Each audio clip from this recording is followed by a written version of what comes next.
नमस्कार and welcome to Curiously Education. आज 10 जून 2022 है, दिन है फ्राइडे। दोस्तों आज हमारे टेबल पर हैं चार इंटरेस्टिंग इंपॉर्टेंट टॉपिक्स। इसमें सबसे पहले हम बात करने वाले हैं चाइना इंडिया LAC यानी कि लाइन ऑफ एक्चुअल कंट्रोल के बारे में। पिछले 2 सालों से यहाँ पर क्या चल रहा है, विल टॉक अबाउट इट।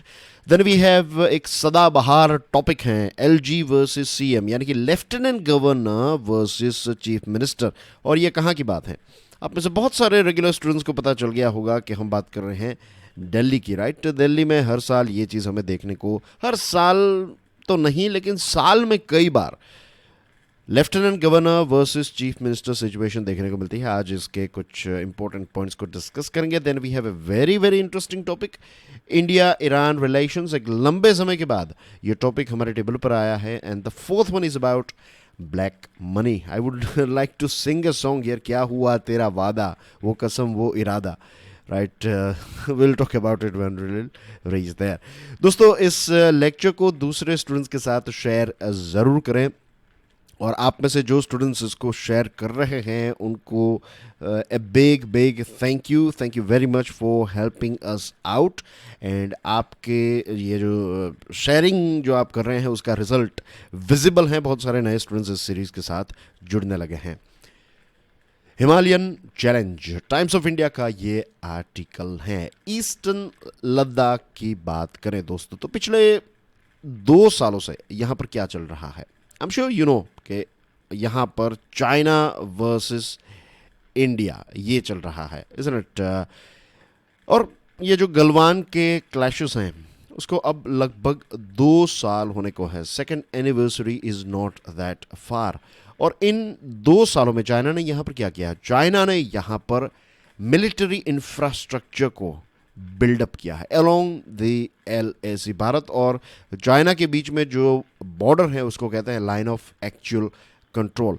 और लगभग पूरी ये जो लाइन ऑफ एक्चुअल कंट्रोल है इस पर चाइना ने मिलिट्री इंफ्रास्ट्रक्चर डेवलप किया है, और वो भी रैपिड पेस है, यानी कि बहुत ही फास्ट यहाँ पर ये बना रहा है।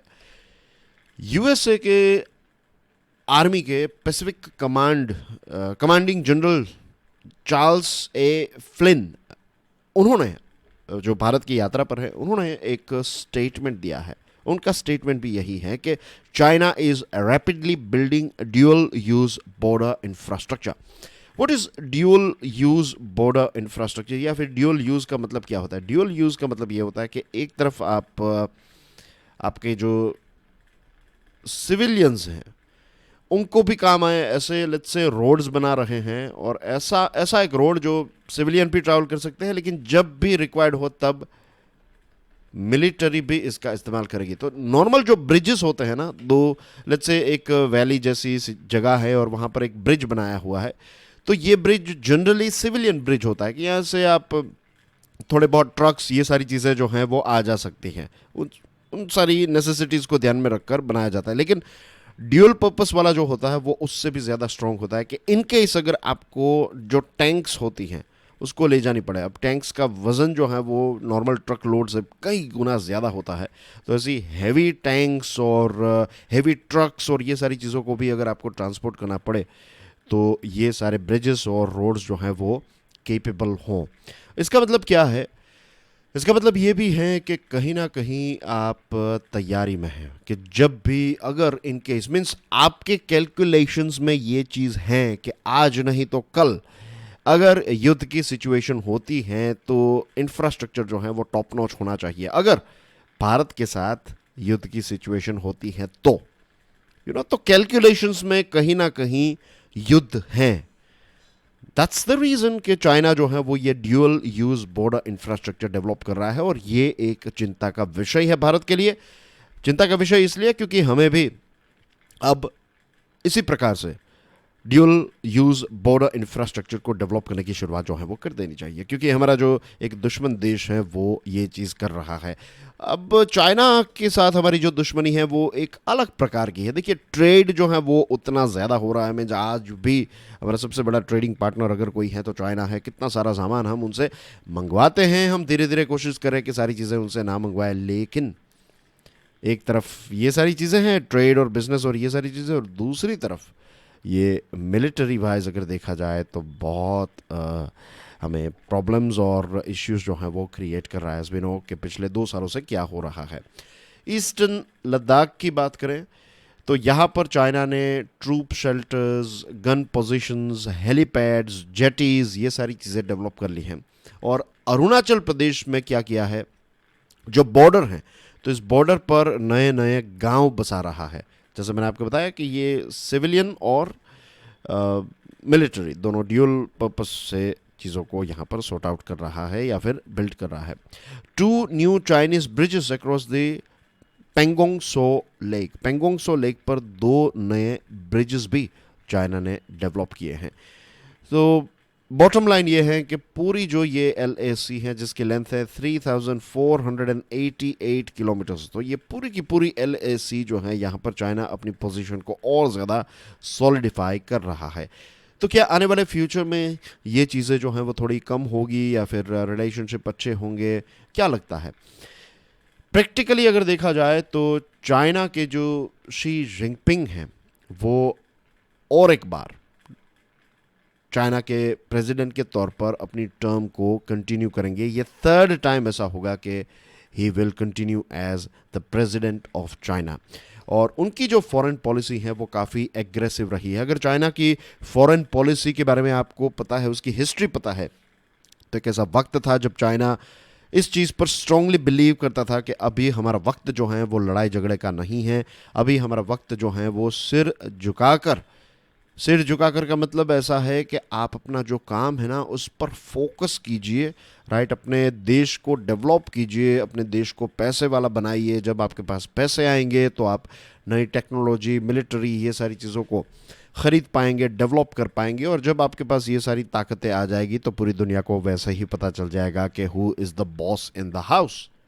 तो यही चाइना ने किया है। अभी तक चाइना क्या था कि एक जगह पर पहुंचने की कोशिश कर रहा था, लेकिन शी जिनपिंग के समय में चाइना लगता है कि वहां पर पहुंच गया है। और दैट्स द रीज़न कि उनकी फॉरेन पॉलिसी जो है वो काफ़ी एग्रेसिव रही है। तो China is in no mood to disengage from its border stand off with India.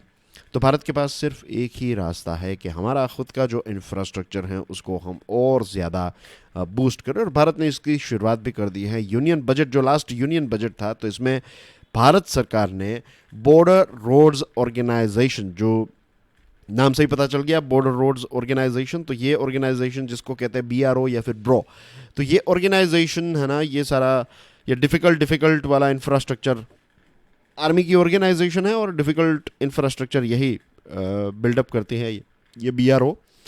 और बीआरओ के लिए जो पैसे दिए जाते थे तो उसमें 40% जितना इंक्रीज भारत सरकार ने बजट में किया। इसके साथ साथ जो अरुणाचल प्रदेश का जो बॉर्डर एरिया डेवलपमेंट प्रोग्राम है उसके लिए पैसे जो हैं वो 6 गुना बढ़ा दिए हैं। और सारे के सारे प्रोजेक्ट्स की स्पीड जो है उसको भी थोड़ा इंक्रीज कर दिया है। वर्किंग प्रोग्रेस है यहाँ पर, but we are doing it, और एल्स यू कैन से कि we are going in right direction. We have been inaugurating multiple bridges and border roads along the LAC। पिछले कुछ समय में हमने देखा कि जो हमारे डिफेंस मिनिस्टर साहब हैं उन्होंने बहुत सारे रोड्स और ऐसे ब्रिजेस का उद्घाटन किया। तो दिस इटसेल्फ इंडिकेट्स कि भारत ने एक बहुत ही तेज़ स्पीड से यहाँ पर इंफ्रास्ट्रक्चर को डेवलप करने की शुरुआत जो है वो कर दी है। और नॉर्थ ईस्ट की बात करें तो वहाँ पर रेल कनेक्टिविटी को और ज़्यादा एनहांस करने की कोशिश की जा रही है। मई 2020 की बात करें तो बीआरओ का जो प्रोक्योरमेंट पावर है, जो खरीदने की जो उनकी क्षमता थी, तो वो पहले 7.5 करोड़ रुपीस दिए जाते थे, अब इसको 100 करोड़ रुपीस दिए जाते हैं। तो यू कैन इमेजिन कि यहाँ पर भी 10 गुना से भी ज़्यादा, 11-12 टाइम्स इसका जो प्रोक्योरमेंट पावर है उसको भारत सरकार ने इंक्रीज कर दिया है। यस वी नो कि चाइना के पॉकेट्स काफ़ी डीप है। इसका मतलब यह है कि चाइना के पास काफ़ी ज़्यादा पैसे हैं कंपेयर टू अस, वो ज़्यादा पैसे खर्च कर सकता है। टू बी ऑनेस्ट, इंफ्रास्ट्रक्चर में उनकी जो स्पीड है वो हमसे कई गुना ज़्यादा है। ये सारी उनकी क्षमताएं हैं जो हम कम नहीं कर सकते। What we can do is we can improve our capacity. और अभी आने वाले समय में भारत और अमेरिका के बीच में जो हर साल एक जॉइंट मिलिट्री एक्सरसाइज होती है, इसका नाम है युद्ध अभ्यास। तो ये हिमालयन रेंज में युद्ध अभ्यास होने वाला है। तो चाइना के लिए एक बहुत ही स्ट्रॉन्ग सिग्नल यूएसए और इंडिया भेज रहे हैं। और इसके साथ वियतनाम देश जो हैं, तो वियतनाम को हम एक लॉजिस्टिक सपोर्ट प्रोवाइड करने वाले हैं। ये पैक्ट जो है, ये एग्रीमेंट जो है, वो जल्दी फाइनलाइज किया जाएगा। तो this are the things that are going on. तो चाइना, ऐसा नहीं है कि चाइना ही हमें घेरने की कोशिश कर रहा है, हम भी चाइना को अलग अलग लेवल पर घेरने की कोशिश करेंगे, राइट। और कर भी रहे हैं और कुछ हद तक हम सक्सेसफुल भी हो रहे हैं। फॉर एग्जांपल, फिलीपाइंस को हमने कौन सी मिसाइल बेची, बताइए। ये भारत की पहली ऐसी बड़ी डिफेंस डील थी और मैंने इस पर लेक्चर भी बनाया था टेलीग्राम चैनल पर, उस लेक्चर को शेयर भी किया था। अगर आपको नहीं पता है then you should know the answer. तो मैं इसका आंसर आपको नहीं बता रहा हूँ। फिलीपाइंस, राइट, फिलीपाइंस को हमने एक मिसाइल बेची है। उस मिसाइल का नाम क्या है? Stick your answer in the comment section. Messy battle, the Hindu का ये आर्टिकल है।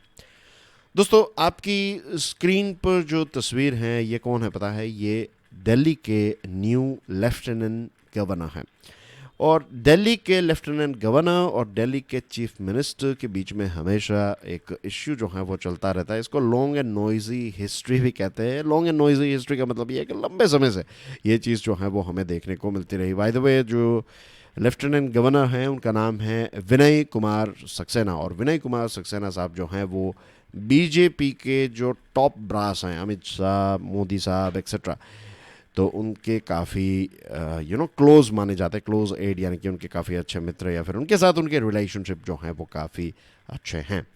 अब आप गवर्नमेंट, यानी कि जो अरविंद केजरीवाल साहब की सरकार जो है, उसने एक्यूज़ किया है लेफ्टिनेंट गवर्नर को of undermining constitutional sanctity by having called a meeting of Delhi Jal Board officials on 30th May and issuing directions bypassing the Council of Ministers and the Chief Minister. आप सरकार यानी कि केजरीवाल साहब ने क्या कहा है कि ये जो लेफ्टिनेंट गवर्नर साहब हैं उन्होंने कॉन्स्टिट्यूशनल सैंक्टिटी को ठुकराया है। उन्होंने 30 मई को दिल्ली का जो जल बोर्ड है उनके कुछ ऑफिशियल्स को बुलाया, एक मीटिंग कंडक्ट की और कुछ आदेश दिए, कुछ डायरेक्शंस दिए।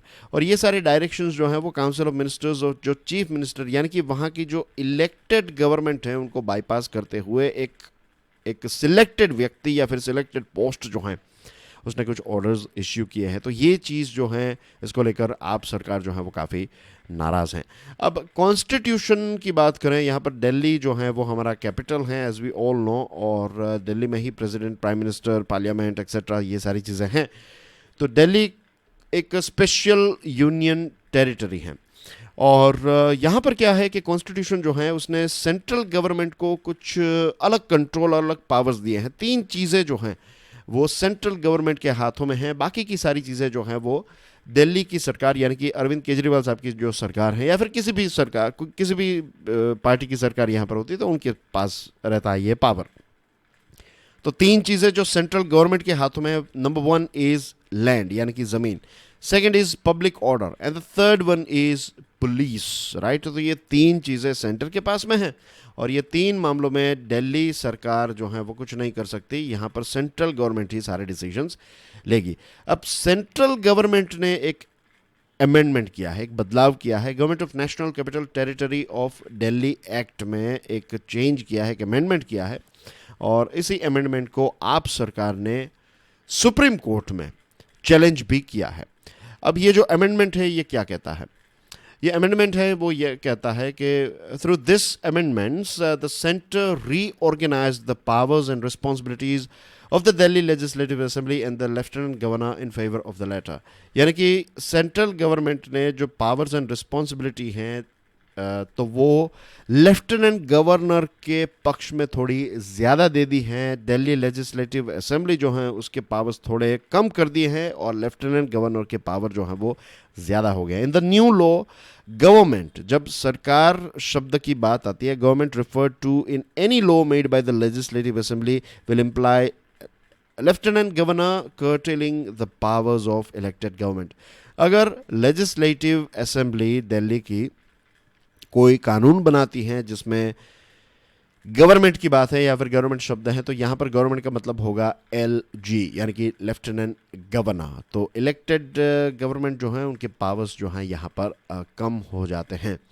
And we have to understand this thing कि ये चीज़ जो है, मैं मीन्स आपको मैं एक और बात अगर बताऊं कि यहाँ पर ऐसा क्यों हमें देखने को मिलता है, तो उसका पीछे मेन रीज़न यही है दोस्तों कि दिल्ली में जो सरकार है वो आपकी है, और सेंटर में किसकी सरकार है?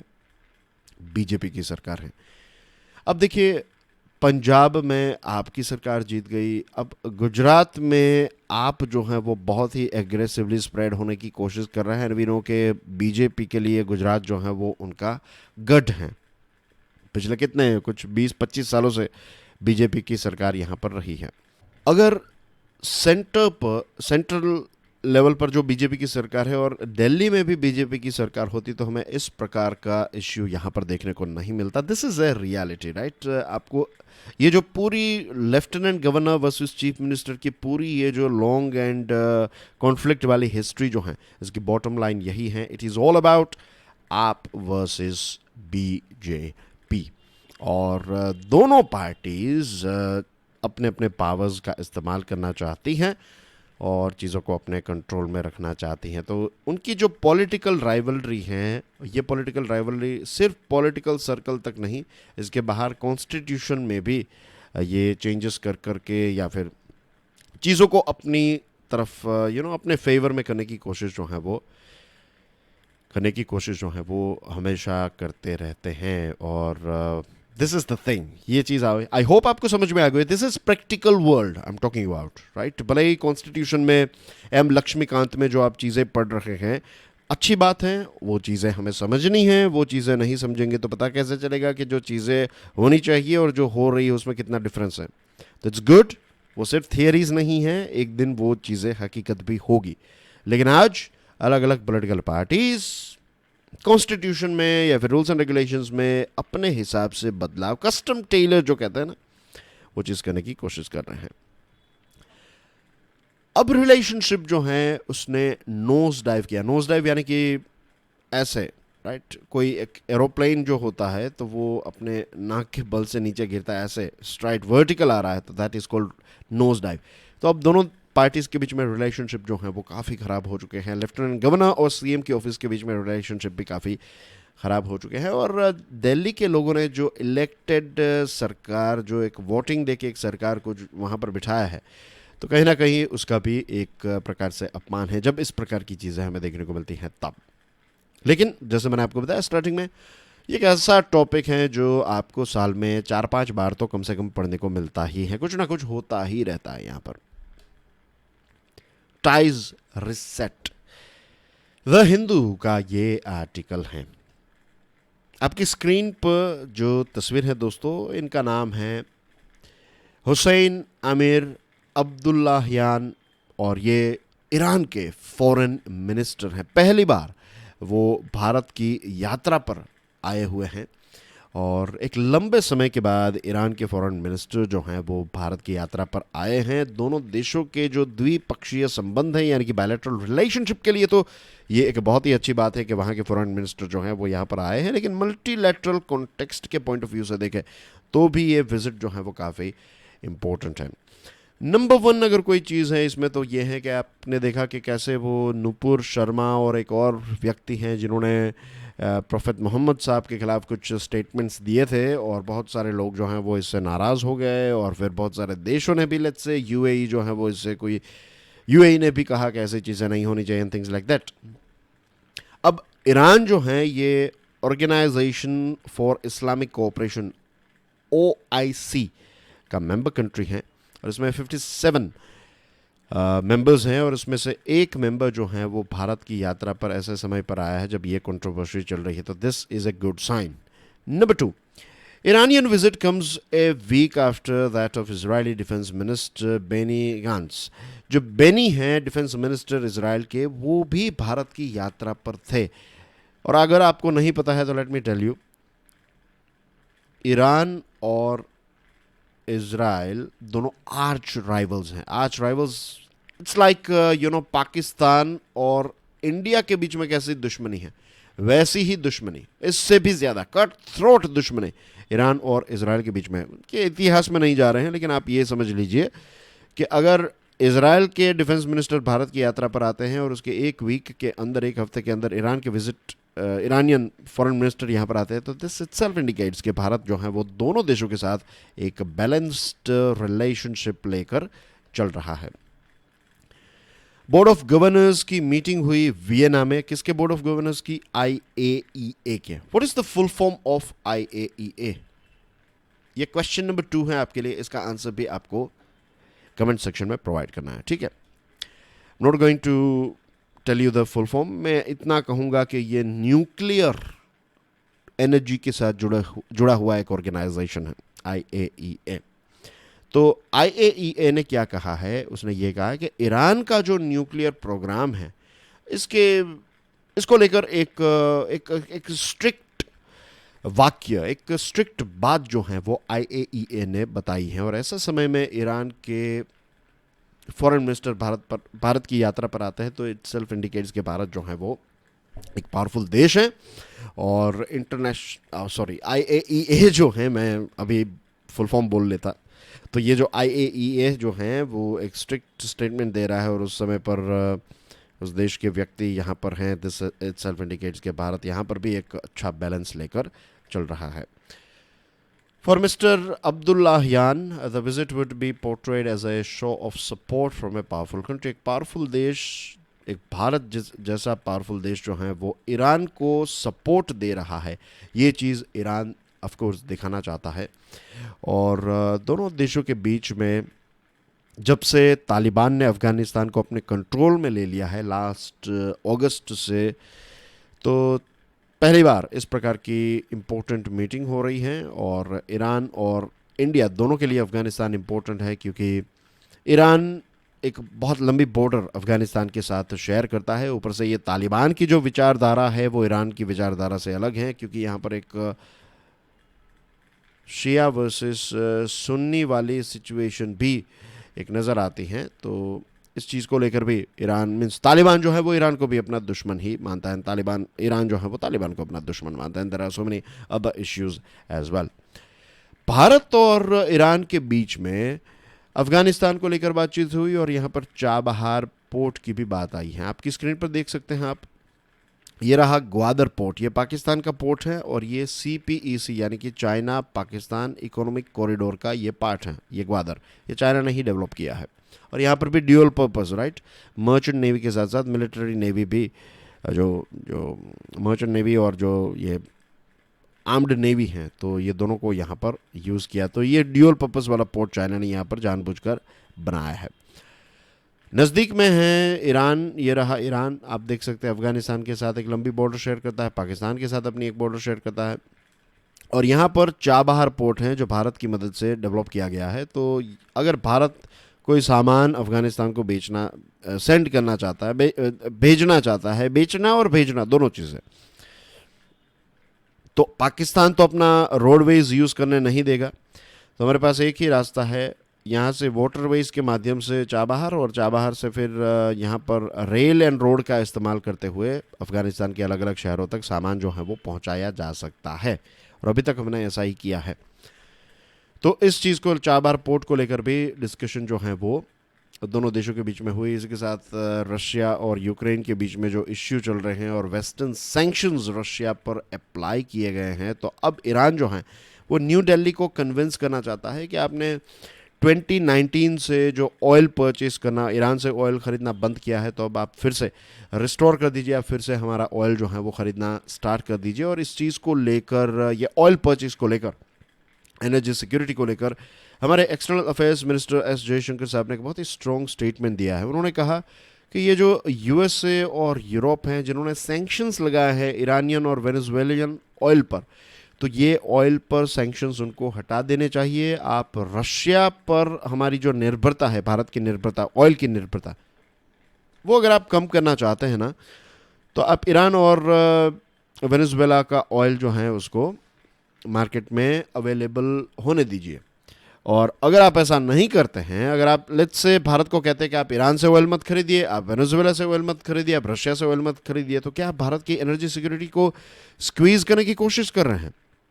तो ये एक बहुत ही strong statement external affairs minister ने एस जयशंकर साहब ने दिया है। रही बात bilateral trade between Iran and India की, तो 2017-18 में ये $17 बिलियन का बिजनेस हम करते थे एक दूसरे के साथ। ये ड्रॉप हो गया 2020-21 में to $2 billion, which is a matter of shame. Iran हमारा एक बहुत ही पुराना साथी था। मुझे लगता है यहाँ पर थोड़ी हमने गलती कर दी, या फिर यहाँ पर हमने ईरान के साथ कहीं ना कहीं धोखा दिया उनको, क्योंकि वो हमारे साथ रुपी में भी ट्रेड करने के लिए तैयार थे एक्सेट्रा। लेकिन ईरान के यूएसए के साथ बहुत बड़े इश्यूज चल रहे हैं, पिछले 40-45 सालों से इश्यूज चल रहे हैं। तो शायद ऐसा भी होता कि अगर हम ईरान से ऑयल और ये सारी चीज़ें खरीदना स्टार्ट करते, या फिर वो रेज्यूम रखते, उसको बंद नहीं करते, तो यूएसए के साथ उतनी मित्रता नहीं होती। आई एम श्योर हमने भारत की सरकार ने या फिर फॉरेन जो मिनिस्ट्री हैं उसने कुछ कैलकुलेशंस किए होंगे, प्लस एंड माइनस दोनों को, और फिर उसमें लगा होगा कि चलो ईरान को ड्रॉप करते हैं, यूएसए के साथ आगे बढ़ते हैं। तो हमारे हित को ध्यान में रखते हुए ही वो डिसीजन लिए होंगे। But anyway, you can see कि सिर्फ 1-2 साल के अंदर कितना बड़ा ड्रॉप जो है वो ट्रेड में हमें देखने को मिला, और इसकी वजह से ये हुआ कि ईरान जो है वो चाइना की तरफ और ज़्यादा झुकने लगा। इसके साथ एक नया ग्रुप बना था, इजराइल, इंडिया, यूएई और यूएसए का। तो इसको एक दूसरा क्वाड कहते थे, मिडल ईस्ट का क्वाड, और इसको एंटी ईरान कोएलिशन का भी एक नाम दिया गया।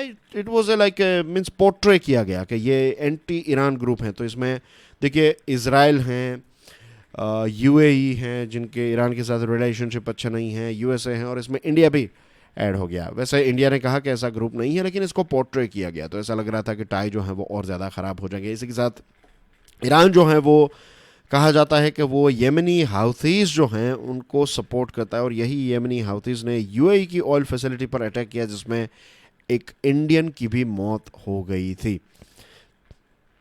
इस चीज़ को लेकर भी इंडिया जो है वो काफ़ी नाराज़ हो गया था। लेकिन अब ये फॉरेन मिनिस्टर भारत की यात्रा पर हैं, और यहाँ पर वो आए हैं, तो होपफुली उनके बाद ईरान के जो प्रेसिडेंट है इब्राहिम रईसी, वो भी भारत की यात्रा पर आ सकते हैं, और उस टाइम पर ये ट्रेडिशनल स्ट्रॉन्ग टाइज जो हैं दोनों देशों के बीच में, उसको हम रीस्टार्ट कर सकते हैं। जो स्टार्टिंग में मैंने गाने की 2 लाइंस आपको सुनाई थी ना, क्या था वो गाना, क्या हुआ तेरा वादा, वो कसम वो इरादा। ये रिकवरिंग ब्लैक मनी को लेकर ट्रिब्यून में एक आर्टिकल है। 2014 का जो जनरल इलेक्शन रहा, तो उसमें बीजेपी पार्टी ने प्रॉमिस किया था कि हम करप्शन के खिलाफ लड़ेंगे, ब्लैक मनी और ये सारी चीज़ें जो हैं वो नहीं होगी, ये स्कैम टेंटेड यूपीए की जो सरकार है वो जानी चाहिए, और एनडीए की जो क्लीन सरकार है वो आएगी। तो क्या आज कितने साल हो गए, 8 साल हो गए मोदी साहब को, तो क्या आज हमारे देश में करप्शन ख़त्म हो गया है? तो आई थिंक करप्शन जो है वो और ज़्यादा ऑर्गेनाइज्ड हो गया है।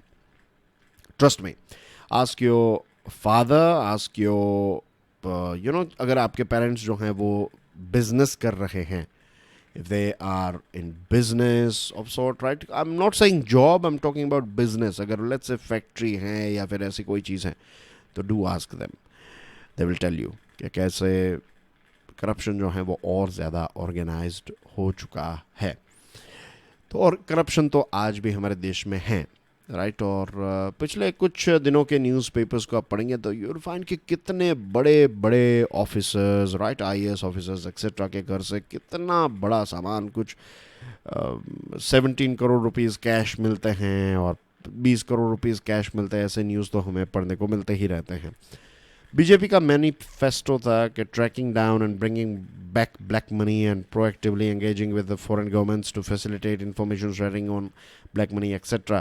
तो इसमें से कुछ स्टेप्स जो हैं वो डेफिनेटली उसने उठाए हैं, बीजेपी सरकार ने या फिर भारत सरकार ने उठाए हैं। Black money, undisclosed foreign income and assets and impositions of tax act, ये एक्ट लेकर आई सरकार। फिर 2016 में डीमोनेटाइजेशन किया, और ये सारी चीज़ें इसलिए की गई ताकि जो बड़ी बड़ी मछलियाँ हैं, इन द सेंस के बड़े बड़े जो ऐसे ब्लैक मनी रखने वाले लोग जो हैं उनको पकड़ा जाए। एक साथ सारी ब्लैक मनी को वाइप आउट करने का एक बहुत बड़ा साहस जो है डेफिनेटली वो दिखाए। उससे बीजेपी की इमेज भी, या फिर आई वुड डायरेक्टली से कि प्राइम मिनिस्टर मोदी साहब की इमेज पर भी एक इम्पैक्ट आई, राइट। के डीमोनेटाइजेशन को अगर देखा जाए, इसके कुछ पॉजिटिव पॉइंट्स हैं फॉर श्योर, इसमें कोई बात नहीं है, लेकिन जो पर्पस था इसका, इस पर्पस के पॉइंट ऑफ व्यू से देखें कि ब्लैक मनी को हमेशा के लिए इरेडिकेट करना, तो ये एक बहुत बड़ा फेलियर रहा। कोशिश अच्छी थी, राइट, आप हार जाए दैट्स अ डिफरेंट थिंग, लेकिन आपने कोशिश की, इतना बड़ा साहस जो है आई डोंट थिंक सो कोई दूसरे प्राइम मिनिस्टर करते, तो इसमें तो उनकी हिम्मत की दाद देनी पड़ेगी। तो ये भी सरकार ने किया, लेकिन आज भी इट्स वर्क इन प्रोग्रेस। और 2021 अक्टूबर में जो ये पेंडोरा पेपर्स आए, तो हमें देखा कि कितने 100 से भी ज़्यादा ऐसे एफ्लुएंट और इन्फ्लुएंशियल पर्सनालिटीज़ हैं जिन्होंने ऑफशोर अकाउंट्स रखे हैं और ट्रिलियंस ऑफ डॉलर्स जो हैं वो उन्होंने वहाँ पर पार्क किए हैं। Rather than concealing its investigations under a cloak of secrecy, the Indian government needs to be transparent about the proceedings it has initiated against the alleged offenders.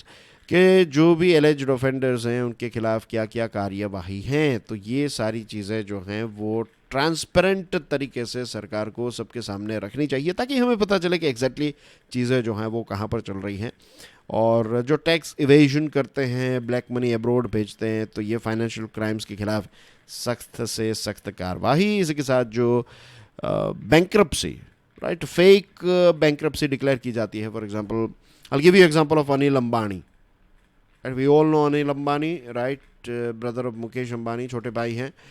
तो पिछले कई समय से उनकी जो ये कंपनी है अनिल अंबानी साहब की, तो ये कंपनी से अच्छा परफॉर्म नहीं कर रही है, और उन्होंने आज से 2 साल पहले, राइट, 2 साल पहले यूनाइटेड किंगडम की एक कोर्ट में ये कहा कि अब वो बैंकरप्ट हो चुके हैं और उनके पास नेटवर्थ कितनी है पता है? 0। ऐसा अंबानी साहब ने, अनिल अंबानी साहब ने ये बताया यूके की कोर्ट में। और अभी पता चला कि उनके पास कुछ 800 करोड़ रुपए की प्रॉपर्टी हैं। तो इस प्रकार के जो फेक डिक्लेरेशन जो होता है बैंक्रप्सी का, तो ऐसे लोगों के खिलाफ भी स्ट्रॉन्ग कार्यवाही होनी चाहिए। अभी हमें क्या देखने को मिल रहा है? पिक एंड चूज अप्रोच, कि if you are going against the system तो आपके ऊपर ईडी और ये सारी चीज़ों की रेड हमने कुछ दिनों पहले ही देखा था, राइट, एनआईए, ईडी, सीबीआई, कैसे इसका दुरुपयोग हो रहा है और हर किसी ने दुरुपयोग किया है। तो बीजेपी भी अब छोड़ने वाली नहीं है, वो भी इनका सही से इस्तेमाल करेगी, अब वो पावर में है।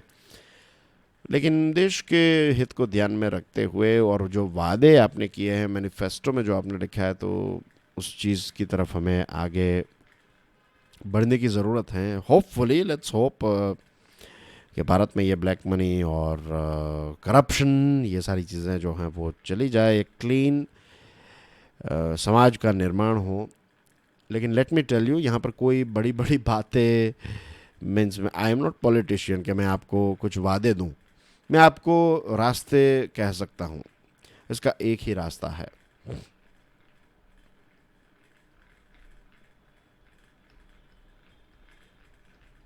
यही एक रास्ता है। व्हेन आई से एजुकेशन, आप समझ लीजिए मैं सिर्फ रट्टू पोपट ज्ञान की बात नहीं कर रहा हूँ, मैं एक ऐसे ज्ञान की बात कर रहा हूँ जिसमें क्वांटिटी तो हो ही, लेकिन क्वालिटी और क्वांटिटी का एक फाइन बैलेंस हो। यहाँ पर एक ऐसे ज्ञान की बात हो रही है कि एथिक्स, मोरालिटी, एक बिग पिक्चर देखना, कि अगर आज मैं वेज चोरी करूँगा तो इसका नुकसान जो है वो मेरे देश को ही हो रहा है।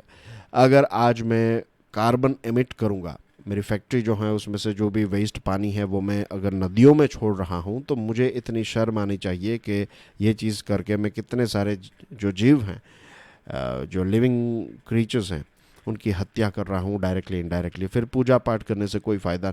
तो इस प्रकार का एक बिग पिक्चर जो है वो हमें सिखाए एजुकेशन, एक धैर्य हमारे अंदर पैदा करें कि पैसे वाला बनना हर किसी को पसंद है, हर किसी को रोल्स रॉयस और जेट में घूमना पसंद है, लेकिन इसके लिए कुछ भी करना, तो अगेन ये एक लॉन्ग टर्म की बात है। धीरे धीरे धीरे धीरे उस तरफ हम आगे बढ़ेंगे। ये ऑल ऑफ द सडन कोई, या तो कोई रेवोल्यूशन हो जाए तब ऐसा कुछ हो सकता है, लेकिन वरना उसका जो एक रास्ता है वो यही है, राइट, धीरे धीरे ग्रेजुअल इम्प्रूवमेंट। रेवोल्यूशंस भी वैसे ही होते हैं, एक धीरे धीरे चीज़ें जो हैं वो एक पॉइंट पर पहुंच जाती है, टिपिंग पॉइंट पर पहुंच जाती है, और फिर रेवोल्यूशन जो है वो होने लगता है, उसका जन्म हो जाता है। आपके लिए एक प्रश्न है, मिथाली राज एक लेजेंड, राइट, क्रिकेट की लेजेंड का एक प्रश्न है, तो आई एम श्योर आपको इसका आंसर पता होगा, बिकॉज आप में से बहुत सारे लोग जो हैं वो क्रिकेट के बहुत बड़े फ़ैन होंगे। And that's everything from my side. अगर आज का ये लेक्चर आपको पसंद आया हो तो please do share it with other people, and I'll see you soon with some more interesting videos. Till then, enjoy your studies. God bless you all. Jai Hind.